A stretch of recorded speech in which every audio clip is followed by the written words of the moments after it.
Let me tell you about Priya Nair, 31 years old. Senior account manager at Crestfield Media, a regional advertising agency in Chicago managing campaigns for mid-size retail and hospitality brands. Priya was good at her job in a specific way that quiet people are good at things. Without announcement, without performance. Just results, delivered consistently, month after month, for 4 years. She had grown her client portfolio from 3 accounts to 11, maintained a 91% retention rate. Mentored 2 junior account managers who both credited her publicly when they were promoted. She was also, for 7 months, the target of behavior from her direct supervisor, Regional Director Thomas Vane, that started as uncomfortable and escalated into something that kept her awake at night and made her dread walking through the front door every morning. Thomas was well liked by leadership, polished in meetings, the kind of person who knew how to present himself in the right rooms while behaving very differently in the rooms that had no witnesses. Or so he thought. Priya had tried to handle it quietly first. She had been direct with Thomas on 2 occasions, clearly and professionally, telling him that his behavior was unwelcome and that she needed it to stop. Thomas had laughed the first time. The second time he had told her she was being oversensitive and that she should be grateful for the mentorship he was offering. Priya had written both conversations down that evening, date, time, location, exact words, her words back. His response. Then she had gone to HR. HR Director Carol Sims had listened for 40 minutes. At the end, Carol had said she would look into it and get back to Priya within the week. 3 weeks passed. Carol sent an email. After review, we are satisfied that the interactions described fall within the boundaries of normal professional mentorship. We consider this matter resolved. Priya read that email 3 times. Then she forwarded it to the attorney she had called 2 days after her second conversation with Thomas, because Priya had understood early that she was going to need to protect herself and that protection required preparation. Her attorney was James Okafor, employment law 14 years, the kind of lawyer who had seen this specific pattern more times than he could count and who became quietly and completely focused when a client arrived with documentation. James, Priya said when she forwarded the email, they closed it. I see that, James said. Tell me about the messages. The messages were the part Thomas had not anticipated.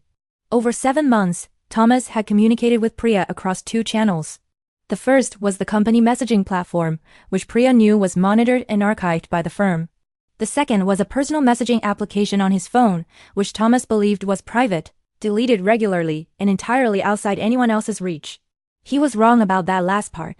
Priya had discovered early in the situation that her own phone, which she sometimes used to respond when working remotely, retained a locally cached copy of messages from the application before they were deleted on the sender's end. She had not planned this. She had simply noticed it one evening when she saw a message that Thomas had sent and then deleted within minutes, still sitting in her local cache. She had taken a screenshot immediately. Then she had called James. James had connected her with a digital forensic specialist who worked with employment cases. The specialist had extracted and preserved every cached message from Priya's device, going back 6 months, including dozens of messages Thomas had deleted from his end within minutes of sending. Apparently believing deletion made them disappear entirely, it did not. The preserved messages were organized, authenticated, and placed in a documented evidence file. They were, James told Priya after reviewing them, among the clearest documentation of sustained workplace misconduct he has seen in 14 years. When Carol sent the email closing the matter, James filed the following morning an EEOC charge. Supported by the preserved message archive, the 2 contemporaneous written records of direct conversations, the HR complaint timeline, and Carol's own closing email, which James described in his filing as evidence of institutional indifference. Now, if you believe that the most important evidence is always the evidence that someone assumed had disappeared, subscribe to Tangled Stories. I am Brett. Around here, deleted does not always mean gone. The EEOC assigned an investigator within 2 weeks. The investigator requested Crestfield Media's internal records. Those records, combined with the preserved message archive Priya submitted, told a story that was not complicated. 7 months of documented conduct. 2 direct refusals clearly communicated. An HR complaint handled in 3 weeks and closed without a substantive investigation. And a digital record of messages Thomas had believed were gone. The investigator made one note after the initial review. The volume and specificity of the complainant's documentation is exceptional. The employer response timeline suggests the complaint was not taken seriously. Crestfield Media's outside counsel reviewed the EEOC filing, then reviewed the evidence package. Then called the CEO, Raymond Cole, who had been told by HR that the matter had been resolved and had assumed that was true. Raymond read the preserved messages himself. He called Carol into his office. He called Thomas into his office. He called outside counsel back. The assessment was clear. The evidence is substantial and well documented. The EEOC charge has strong factual support. The company response to the original complaint and the speed with which it was closed will be difficult to defend if this proceeds to federal litigation. What is the exposure? Raymond asked. Outside counsel gave him a range. Raymond authorized settlement discussions that afternoon. James received a call the next morning. They want to resolve this, outside counsel's representative said. Of course they do, James said. Send us a proposal. The opening offer was low. James sent back Priya's terms without commentary. 1. A settlement reflecting the actual harm caused, the duration of the conduct, and the institutional failure to address it when reported. The number was not low. 2. Thomas Vane's employment to be terminated for cause, with documentation of the reason placed in his permanent employment file. 3. Carol Sims to undergo formal retraining on workplace complaint investigation procedures, with an external compliance monitor reviewing HR processes for 12 months. 4. A formal written acknowledgement from the board that the original complaint had not been handled appropriately and that the conduct described was inconsistent with the company's stated values. 5. A positive, neutral reference letter for Priya confirming her 4-year tenure, her client retention record, and her contributions to the agency, with no negative notation of any kind. Outside counsel pushed back on the settlement number. James sent them the message archive again with a cover note. We are prepared to proceed to federal litigation. The documented record is complete. Please advise. The negotiation lasted 9 days. The final settlement was reached on a Thursday. The number reflected the full harm, the duration, the institutional failure, the deleted messages that turned out not to be deleted. Thomas Vane was terminated for cause the same week.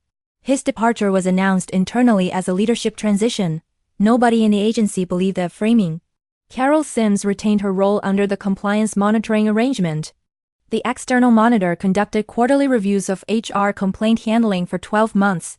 The monitor found 2 additional complaints that had been insufficiently investigated during the same period as Priya's. Both were reopened.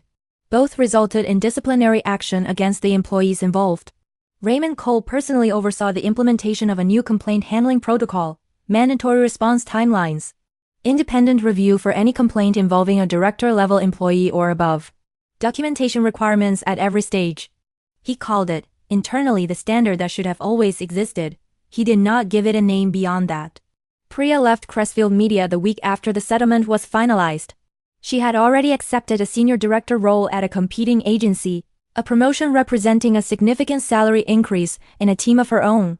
The reference letter, which she had negotiated as part of her terms, was accurate, positive, and said nothing that was not true. Because the truth, in Priya's case, was that she had been very good at her job. None of what Thomas Vane had done changed that. She donated a meaningful portion of the settlement to a legal fund that provided employment law representation to workers who could not afford private counsel. She kept the rest. Because she had earned it. Every conversation she had written down, every screenshot she had taken, every evening she had spent building a record of something she had hoped would simply stop on its own. She keeps one document in a folder on her personal computer. Not the settlement agreement. The forensics report. The one that confirmed the messages had been preserved and authenticated and that the person who sent them had believed, incorrectly, that deletion was the same as disappearance. Underneath it, in a note she wrote to herself the evening James called to say the settlement had been signed. He thought deleted meant gone. It did not. It just meant he stopped seeing them. And that, my friends, is how one account manager told her complaint had been resolved and her experience did not meet the threshold for concern. Used a preserved digital record to prove that some things do not disappear just because someone wants them to, because some people rely on silence. And some people have already printed every message they assumed you would never see. Priya had. Every single one. If this story moved you, subscribe to Tangled Stories, drop a like, and share this with anyone who has ever been told that what happened to them did not count. Because here, every story has a twist. And sometimes that twist was cached on a phone that nobody thought to check. I am Brett, and I will see you in the next one.